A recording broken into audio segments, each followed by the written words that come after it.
Hello, everybody. Thank you for joining us today. My name is Mike Pedig, and I'm the VP of Healthcare Experience here at Apotex. And we're excited to bring two topics to you. The first is patient experience, and the second is revenue recovery. Every industry has been hit hard by the COVID-19 crisis, but none harder than the providers that are on the front lines.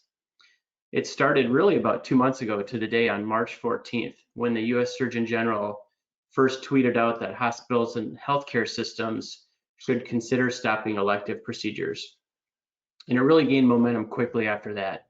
4 days later, CMS released guidelines to limit the non-essential elective surgeries.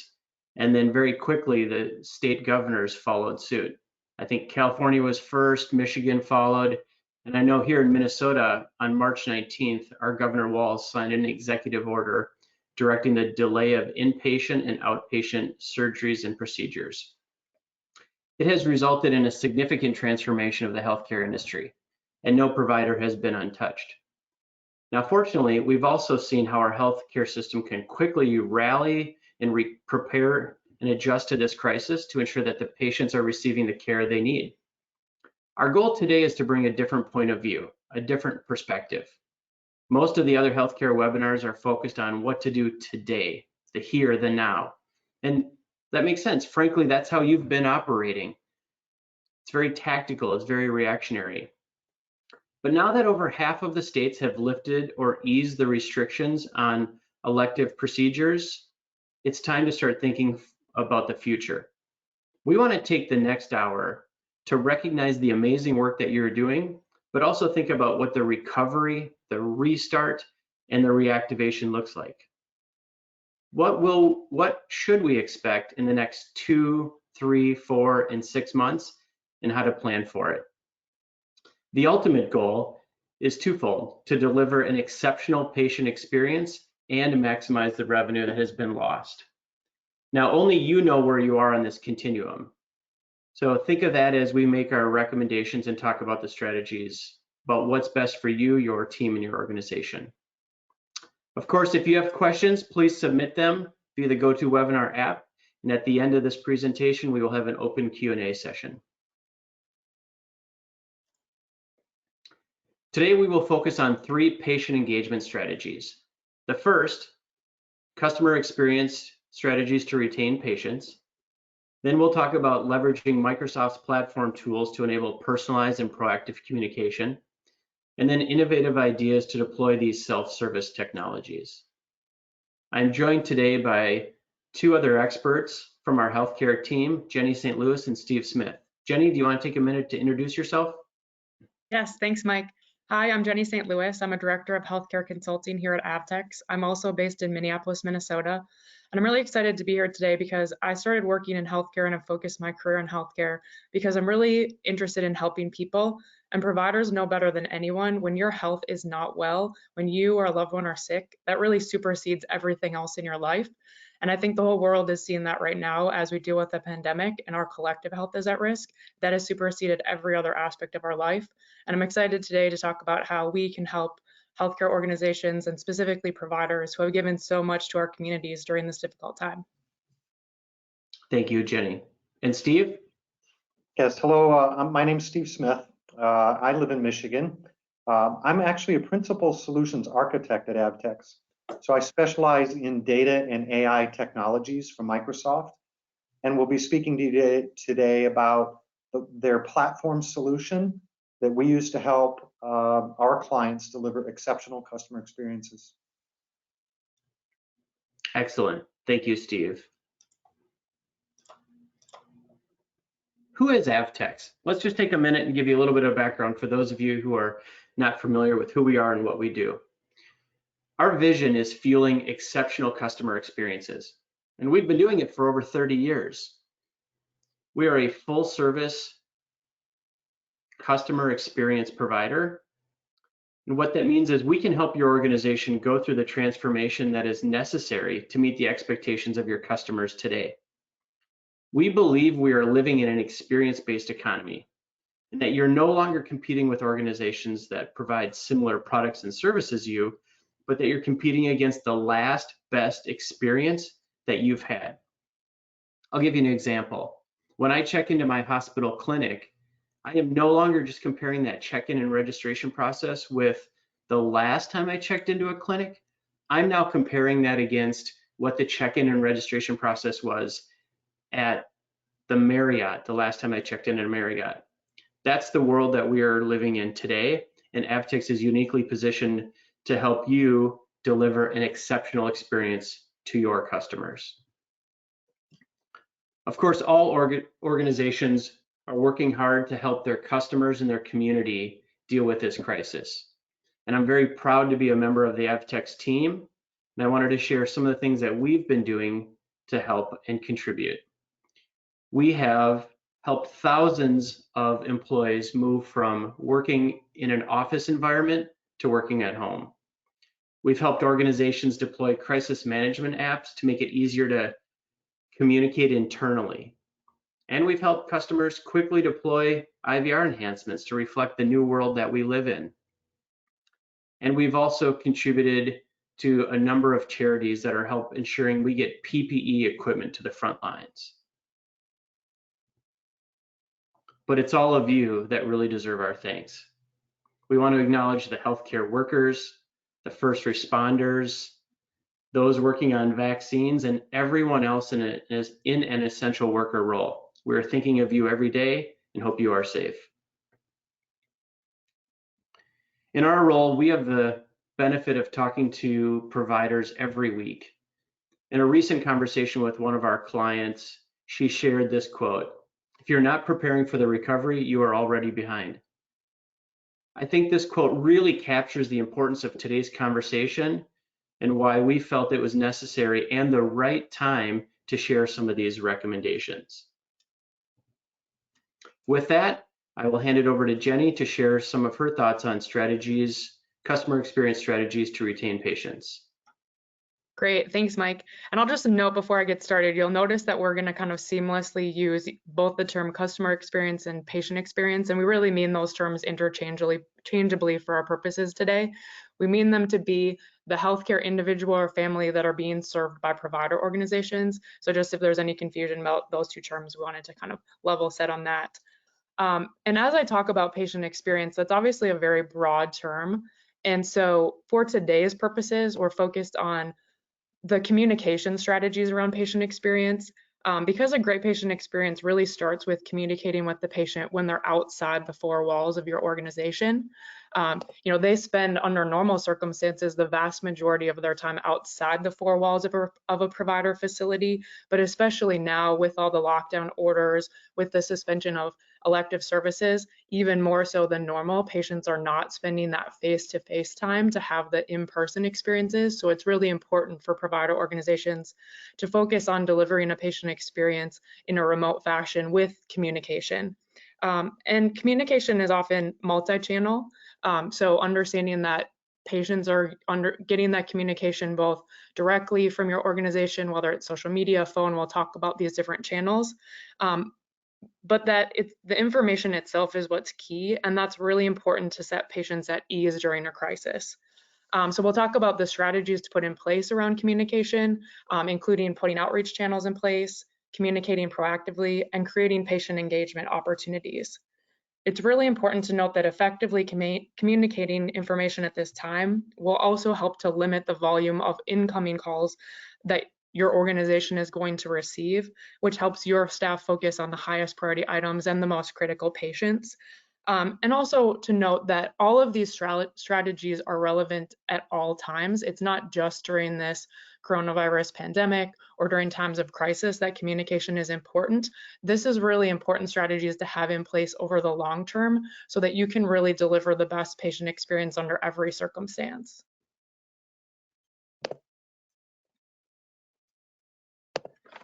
So I'll start now with talking about putting outreach channels into place. And by channels, I mean mechanisms to communicate with the patient. So historically in healthcare, we've really focused on phone as well as paper mail as kind of the main communication channels outside of face-to-face interactions.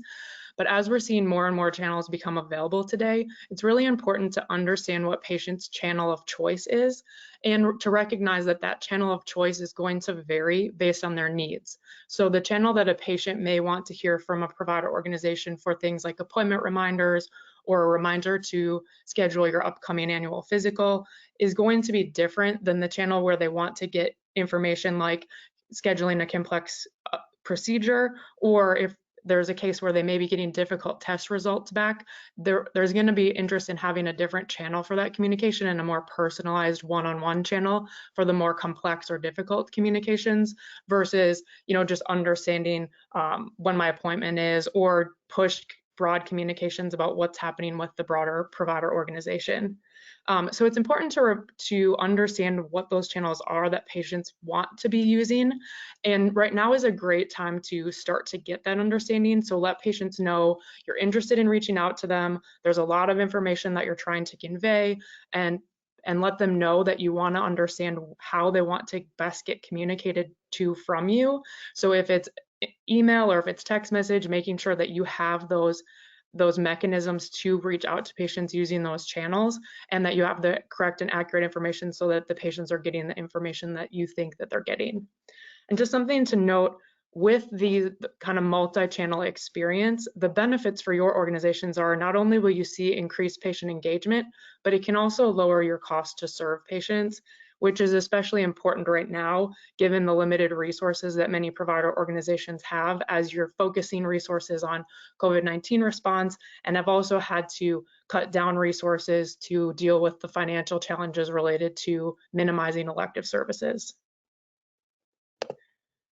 And then, the other piece about this type of communication is communicating proactively. There's a lot of information that provider organizations should be getting out to patients right now, and a lot of it is changing pretty quickly as we have things changing, like what's allowed to be done right now. And as we may get into circumstances where things need to go back into a lockdown mode, it's really important to have mechanisms in place to be communicating with patients in a proactive manner so you can get that information out to them as quickly as possible and they're actually receiving it. It's also important to note that the communication that you're giving as providers is serving both an emotional need as well as the kind of functional need. And the emotional need is really around this need by individuals to feel secure, to feel safe, to feel taken care of, and to feel valued. And serving that emotional need for the patients is really what's going to build the long-term loyalty. And it's especially critical in times of crisis because there is so much uncertainty and frankly, so much fear. So some examples of things that we know patients are really interested in hearing from, especially from provider organizations, because they really see provider organizations as the source of truth and a trusted advisor under these challenging times. One of the big things that they're interested in is understanding what is my provider organization doing related to the COVID-19 response. They obviously know generally that provider organizations are helping to serve patients, they're helping to address the COVID-19 pandemic, but really understanding what's my personal provider organization doing. So if you're an organization that is serving COVID-19 patients directly, giving information to your patients about that, how many COVID-19 patients have you treated, other information about that. Even if you're not directly treating COVID-19 patients, you're taking more action than most organizations related to COVID-19. Maybe you're an OBGYN practice and you can talk about the number of babies you've safely delivered, or you're a primary care practice and you can talk about the number of telehealth visits you've completed and the ways that you're continuing to serve your patients, even when you can't do so under traditional means. Probably the most important thing for you to be communicating to patients about right now is safety. There's a lot of concerns and fear around how am I going to be kept safe right now, especially as it relates to starting to re-enter provider organizations. So giving information to your patients about how you're keeping them safe and the fact that that's really front of mind for your organization, as it is always as a provider organization, focusing on safety, but making sure they understand what are unique activities you're taking right now. For example, you may be having separate buildings or locations for COVID-19 patients versus COVID-free patients. You're maybe doing pre-visit screenings to make sure that you're understanding which category those patients fall into, understanding what types of testing mechanisms you have in place. and just generally acknowledging the fact that patients are afraid. This kind of speaks to that emotional need, just recognizing and validating the fact that that's a very normal response, and that's what a lot of people are feeling right now, can help them to really feel valued and understood. Other things that patients are really interested in right now are understanding what their care options are. I think it's really important for providers to continue to emphasize that patients should seek the care that's necessary right now. I think we've all seen the headlines about patients avoiding going in when they're having heart issues or when they potentially are having strokes or appendicitis or whatnot. And I think just continuing to highlight to patients that it's really important to continue to get the care that they need and that provider organizations are doing what they can to keep them safe. So examples of options of care that are available today may be things like virtual visits. I know many organizations are doing alternative things like curbside visits or having wait-free waiting rooms where patients skip the waiting room and go directly into the exam room for their appointments, just letting patients know about what those different options are so they understand that you're making adjustments to address the current state. And then related to once the patient has signed up for that care, letting them know what to expect. Patients are questioning and curious about every step of the process right now because everything is different than it was. When they even just go in for a kind of typical lab visit, they question every single aspect of, at what point should I wear a mask? Who else is going to be wearing a mask? Should I bring my own pen if they ask me to sign things? So think about the fact that patients are going to be curious about every single step of the process and be as proactive as possible to give them information about what they should expect and make it easy for them to access that information. And then one other thing to keep in mind is just the fact that there's a lot of interest right now in staying mentally and physically healthy, especially because patients don't have access to their typical coping mechanisms. They're often right now more isolated from family members or friends. They don't necessarily have access to gyms or other places where they would have typically gone for physical activity. So giving them information and resources, especially expert information from your physicians and your medical staff about how to keep moving, things like anxiety management and behavioral health resources and access to healthy foods. So just keeping those lines of communication open. And like I mentioned, there's a lot of different topics for you to be talking about and kind of figuring out the different platforms and mechanisms to get that information out. And then just the last thing I'll touch on is the need to also create patient engagement opportunities. So it's not just about the need to be pushing information to patients, but also creating an opportunity to have active engagement. So you can be getting the questions from patients and getting information to them specific to meet their needs. And it's going to vary based on the specific patients. You have some patients that may just want general information. So having a frequently asked questions site or having Q&A bots that can be loaded with kind of typical questions that they may receive is great. But then you'll also have patients that have more complex needs. They may be high risk or they have an upcoming, inpatient surgery coming up that they need more of a high touch option. So giving those types of patients access to contact numbers and making sure that they just understand what's available to them. Because again, them having that emotional connection to what's happening, not just the functional, is really important to make sure that they feel supported and secure during this, scary time for most people. And just the last piece is letting patients know how they can help. There's really this general need to feel like you're contributing, and patients want to help these provider organizations that they feel a connection to and that they know are doing so much for them. So letting patients know how they can support your organization is really helpful because it makes them feel like they're doing their part as well. I saw a great example here in Minneapolis. One of our health systems did a full commercial where they interviewed staff at their facilities and asked them the question, how can people in our community help? And each of them gave their response for how they see the community members helping them. And at the end, they just said, here's ways to give money. And I think just recognizing that there's this really kind of collective interest in helping provider organizations and acknowledging that as well. So with that, I'm going to hand things off to Steve to talk about some of our capabilities to help execute some of this.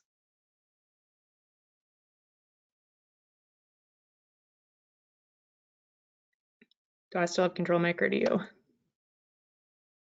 There we go. I just gave it to Steve. Okay, great. Thank you. Thanks, Jenny. Just real quick story, and it's a positive story that recently happened to me, and it made me think about it when you were going through your best practices. As I had called in to order some new med supplies for my son who has type 1 diabetes. And right up front, when I called the 1-800 number, the message said, please be patient with us while we are working to move all of our agents to work from home, and they might have interruptions from dogs or pets or kids. And immediately I thought, I understand that model, and it reset my expectations, and quite frankly, it generated some additional loyalty from me because they knew and they were not afraid to say, this is what our model is. So I really appreciate your recommendations. And with that, I want to turn it over to Steve Smith. All right, thanks, Mike. Thanks, Jen.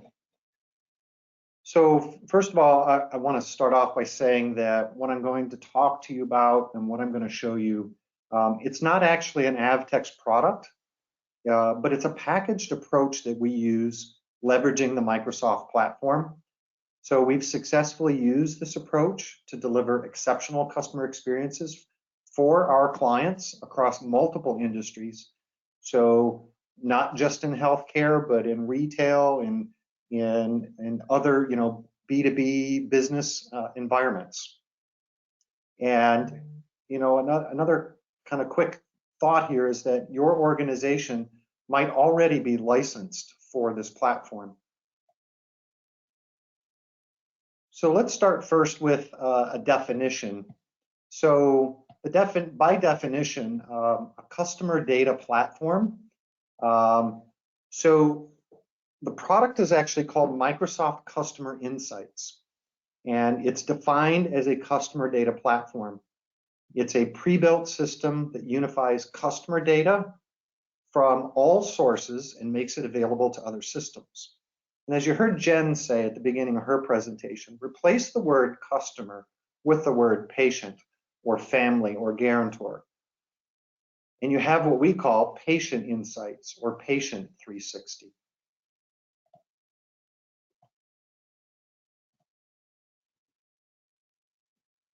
So when you engage with your patients, I expect that you will know me, you will understand my relationship with you, not just when I was at your facility and receiving care, and that you will help me, you will educate me on what I need to do to get healthy and to stay healthy. And you will value me, you will show me how, when, and where to get help that I need. Mike kind of talked about this, right?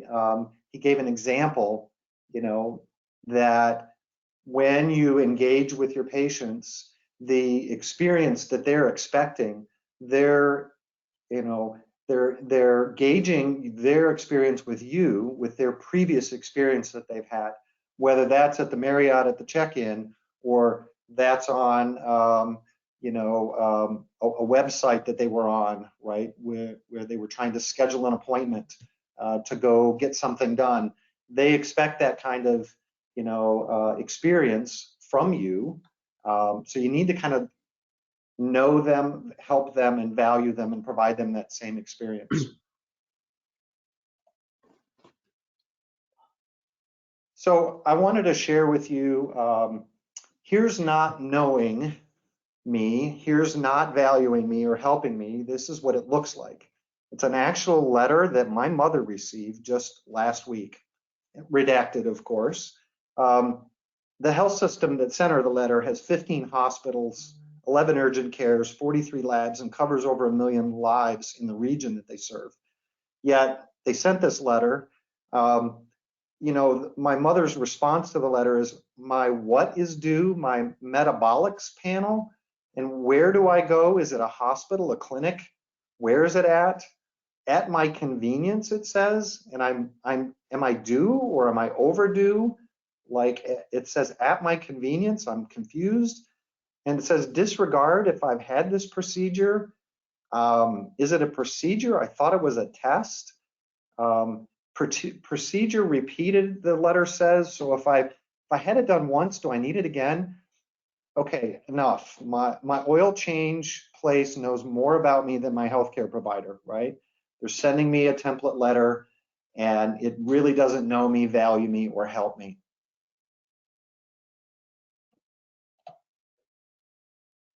So how do you get to know your patients better? So now you get why we need a patient, 360 solution to know your patients better. So let's discuss how it works. We talked about the patient data platform. It unifies the data about your patients. This is what we call first-party data. So we use this tool to unify your patient data and all of the data. That includes the history of all of the care that you've provided the patient. That also includes all their schedules, right? The previous schedules that they've had. And we can enrich that data with other outside data, such as social determinants of health. That is called third-party data.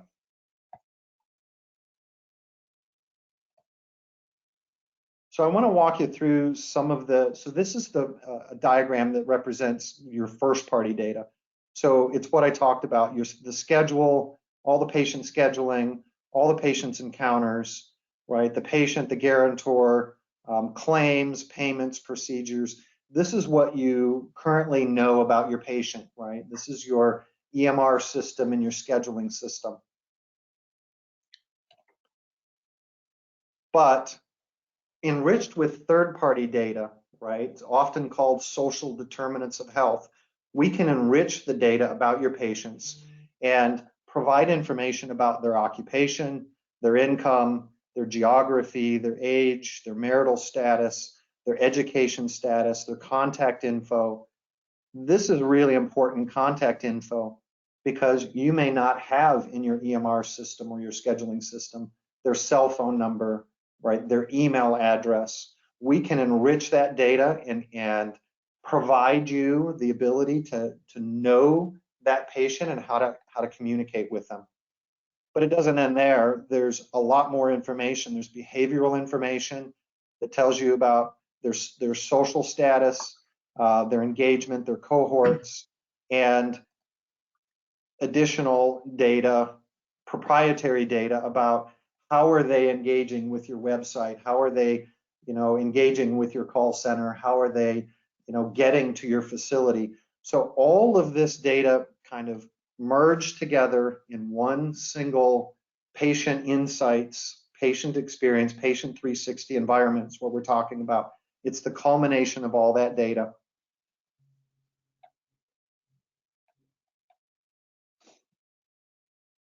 So next I want to actually show you an example.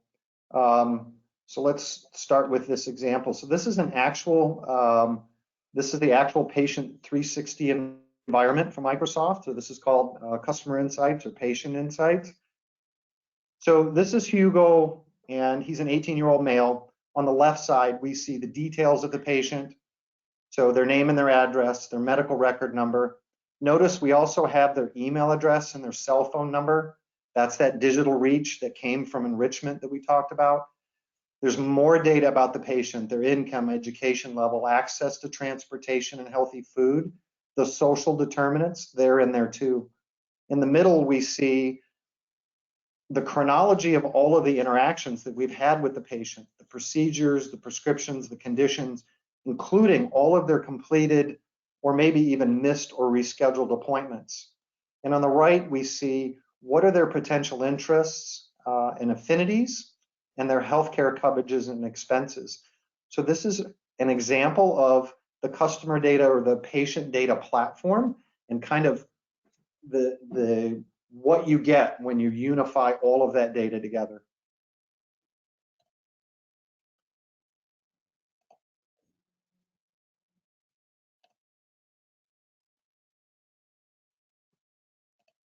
Sorry, too many clicks.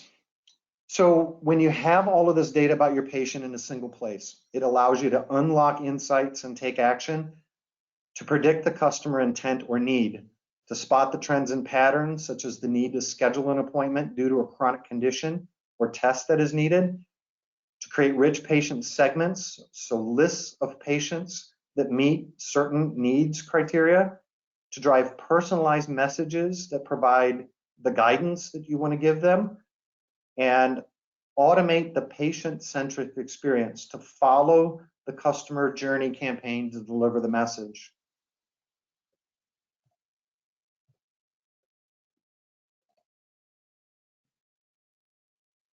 So we take all of your EMR, your scheduling, your satisfaction data, we enrich it with determinants of health, unify it into a patient 360-degree record. We reason over it to spot the trends and patterns using artificial intelligence and machine learning. Now we create microsegments of the patients and activate your marketing platform or your communications platform to execute the customer journey campaigns to deliver those messages. And we inform the patient 360-degree record of the fact that we sent the email or text message and that the patient took some action. That's represented by this inform arrow coming back from your marketing system.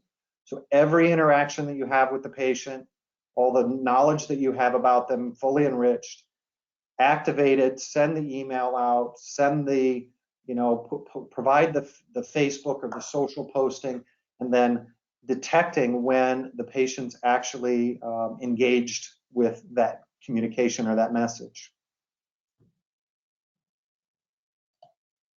So we kind of mocked up this email. This is the email that my mother should have received instead of that kind of blank form letter. It describes what test that is needed, what's it for, when she should have it done, where she should have it done. It's a location close to her, makes it super easy for her to schedule the appointment and makes her feel comfortable about going to have it done, right? Instead of the form letter, the kind of mass mailing form letters, this is what really know me, value me, help me looks like.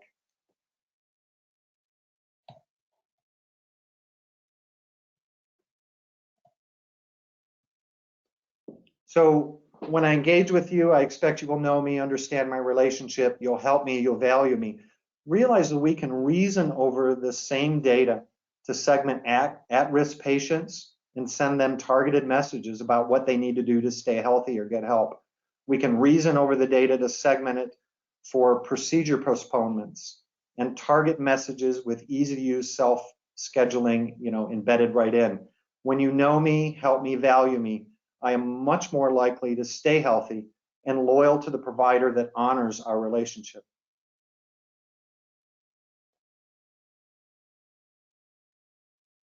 Mike, back to you. Yes, appreciate it, Steve. Those are some great ideas, and certainly your example of what the before letter and the after letter looks like, hopefully it resonates with this group. It makes me think about a metric or a statistic I saw. It was published by Gartner, and they said that 81% of folks want brands to know and understand them and how and when to engage. I think that's exactly the message that you got across, and you helped us to understand why that's important. Hopefully soon we'll start to see more examples of letters like that going out to our family members. And now I will talk about some of the innovative ideas to deploy self-service technologies. Really, what we're thinking about here is, there we go, is how do I deflect call volume? When we talk about self-service, it's important because your patients are waiting for the all clear. Think about the dentist office or the barbershop or the salons. There's all this pent-up demand, and they're just waiting for the okay to come back in. And Jenny gave you some tips on how to communicate and how to message so that you can let them know it's safe, that it's clean, that we have different buildings for COVID and non-COVID patients. Steve gave you some great ideas to proactively engage them instead of waiting for them to come back to you, and really knowing them, helping them, and valuing them.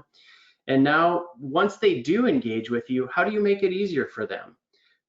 In the old days, every request for a schedule, for an appointment, or for information literally had to come through either a contact center for the most part. But now you've got staff that have been furloughed, you're at capacity, you're trying to think about how do I best utilize the resources that I have available to me? And that's where some of these self-service ideas I think can be beneficial. I will start by sharing some guiding principles based on what we've learned in working with our clients, and then get into a couple of art of the possible ideas that both us and our partners have already deployed. First, some guiding principles. The have a plan. Now, this might seem obvious, but I'll tell you that we've had conversations where we walked into one of our clients. A recent example is, and they were really passionate about deploying a chatbot. But when we pressed them a little bit more to understand what would be the goals and objectives of the chatbot, it really came down to, well, because somebody else is using it and that's shiny and new.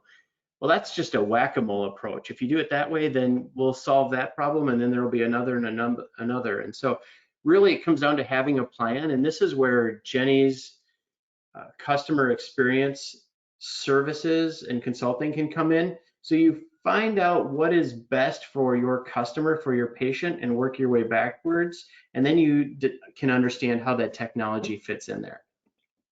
The second recommendation is make it easy. Right now, your patients are anxious. They're at home. Jenny talked about some of the health and wellness, social isolation. So they're a little bit more anxious about going out, and therefore you've got to make it easy for them.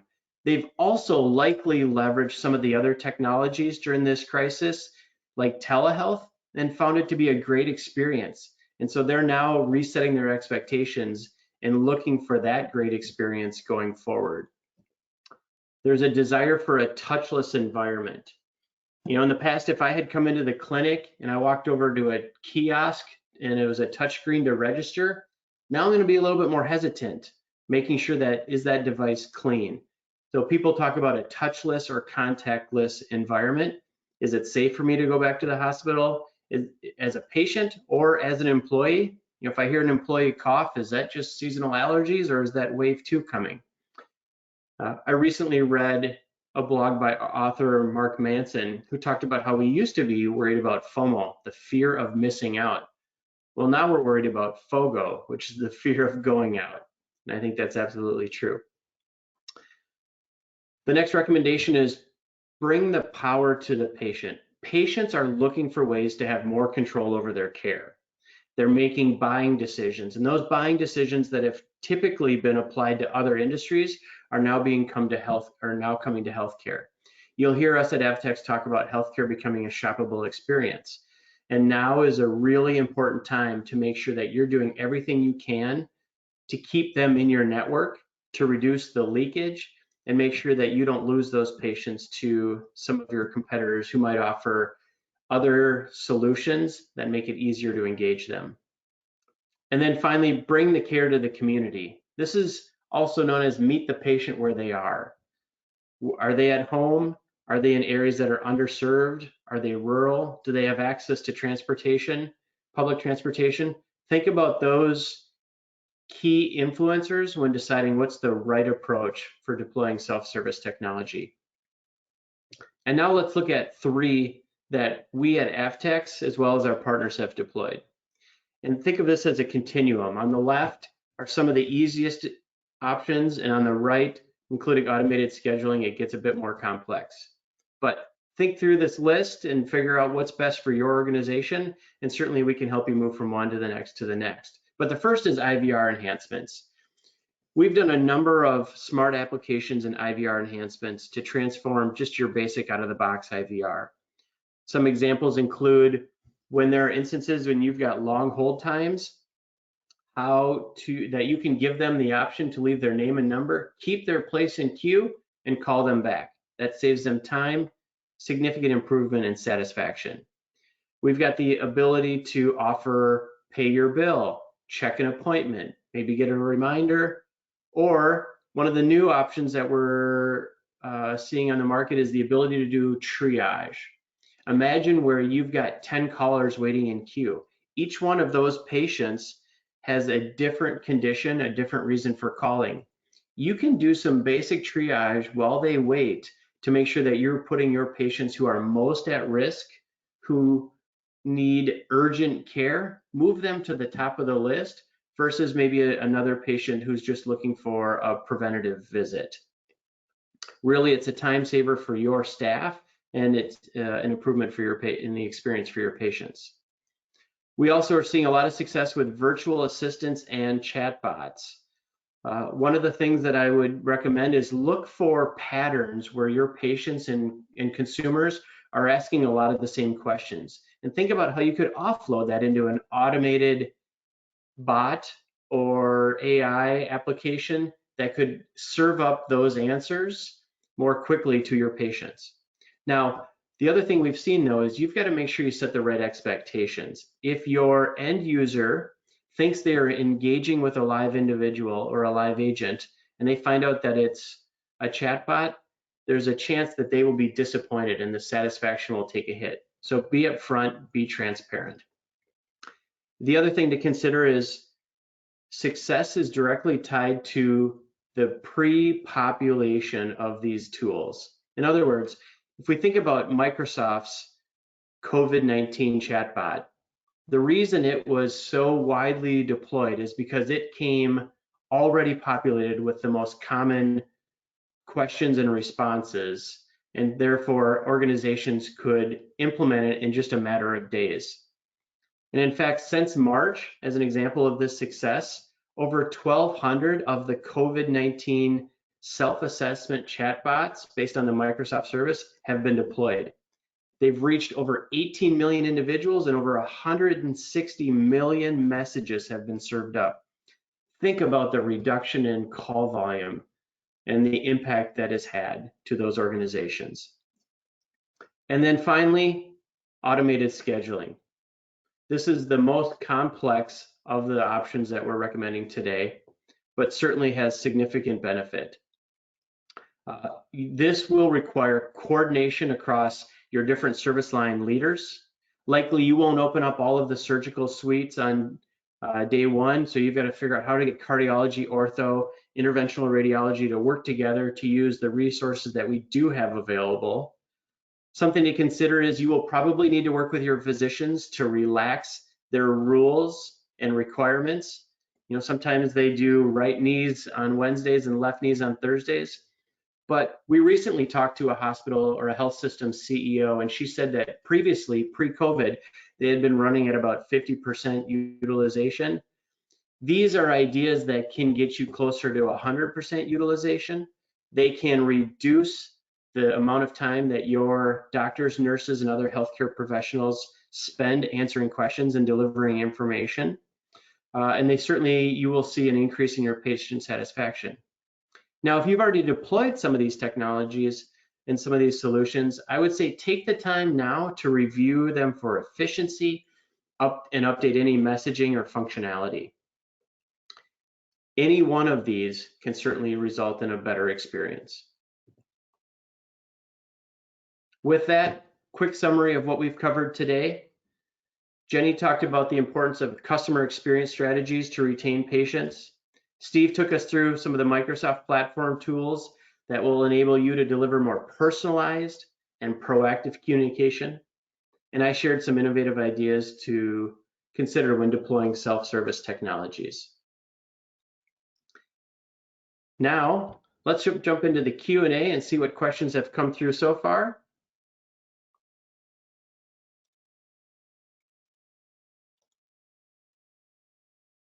Okay, thank you. First question. Steve, this looks like it's for you. This one is asking about EMR integration. Do you have an HL7 or Fire connector to an instance of Cerner? We are a Cerner hospital. Yeah, it's a great question. So the platform, the Customer Insights or Patient Insights platform from Microsoft actually has an out-of-the-box connector for Fire. That's a Fire connector. So if your implementation, right, whether it's Cerner or Epic or whatever your EMR system, if your implementation supports Fire, we can use that, or whatever version of HL7 that is supported by your EMR system. Excellent. Thank you, Steve. Jenny, it looks like the second one will be targeted to you. We've already started our recovery and offering elective procedures. Is it too late to incorporate your suggestions? Yeah, that's a great question. No, definitely it's not too late. As I mentioned, not only are these suggestions important for right now for addressing the crisis and the restart, but they're useful in the long term as well. These are going to be strategies that provider organizations should be using to engage with patients into the future. But especially for right now, it's definitely not too late. There's still an opportunity to get information out to patients and to make sure that all of your patients have the information that you think that they have, as well as there's changes in information. So as you continue to open more services, or if we do get to a point where you need to start pulling back on services, having those channels in place will be really important. Great, thank you. Jenny, it looks like this one is right back at you for you. It's kind of a long one, so bear with me here. But we are unique in healthcare, and your suggestions were helpful. But what communication examples, engagement examples have you seen from other industries that would be good for us to consider in healthcare? Yeah, that's a great question. And we're seeing a lot of examples right now in other industries. I think one that we've seen that's really good and a specific one is Delta Airlines, but there's been another of other examples like this where their CEO is sending out biweekly emails to their customers to give them updates on what are they doing to help with the crisis, what are they contributing to help with the recovery, and what safety measures, most importantly, are they putting into place to take care of their employees and their customers. So I think that's just one of many examples that we're seeing of how organizations are putting these ongoing communications into place so they can continue to give updates and provide information to their customers. That's helpful, and I get those Delta emails too. I would absolutely agree. Those are okay. Thank you, Steve. This is a build versus buy question. I'm going to direct this one to you. All right. It looks like this is new technology from Microsoft. How long has it been around, and how should I decide whether I should build this myself versus partner or buy this solution? Yeah, so that's a great question. So the technologies themselves have actually been around for a number of years, but it's just, only within the last year or two that they've been assembled together in this way that allow us to kind of use them very quickly to get very quick time to value. And it's the innovations of artificial intelligence married up with innovations in big data platform and processing and all that really make this possible. The ability to correlate data about your patients, not using medical record number, episode encounter number, but really patient name, date of birth, right? Any of the kind of identity indicators that you get allows us to then marry up all the disparity of the data, what we call the first party data that you have about your patients, and then join it up with the determinants of health data to really give you a 360-degree holistic view of the patient. That's helpful. Thank you. Let's take one more question. And Jenny, this is going to be for you. It has to do with staffing challenges and capacity. Our staff is currently at capacity and maxed out. What recommendations do you have for organizations that are dealing with staffing challenges but want to implement some of these solutions? Yeah, that's a great question. And we know that's a challenge that many provider organizations are facing right now. So I think that's where, we mentioned that some of the capabilities that we can help with help to leverage your resources. So you can defer call volumes by having things like Q&A bots in place, by having frequently asked questions in place. So you can really focus your resources on the most critical components. So I think really looking at what are ways for you to use your resources to their maximum capacity and really be focusing them on the places where you do need to have that direct interaction, and then help to provide the information to patients in other mechanisms. So leveraging the communication channels, using self-service capabilities like Mike talked about, and then just really understanding how can you proactively outreach to them to avoid some of these questions coming in, leveraging some of the technologies that Steve talked about. Excellent. Great ideas. Thank you. With that, I think it's time for us to wrap. And thank you both for joining me today. If you've got any other questions, feel free to contact me. My email is on the screen. Certainly, we're willing to share this presentation with you, or we will share this presentation with you afterwards. You'll also be able to find it shortly on our website. And we would be willing to have these conversations with any other members of your team. So if you likely were the only one that joined from your organization, but you think others would benefit, reach out, and Steve or Jenny or myself would be happy to to get engaged with them. Finally, if you're looking for any other additional information, resources, articles, we've highlighted a couple. We recently did a communication strategies blog, and just last week, a number of members of our leadership team hosted a webinar that where they talked through the 4 phases to manage the customer experience through a crisis. Encourage you to check both of those items out, as well as others on the Apotex Thoughts page. Thank you for joining us today. Thank you for all the work you do, and be safe.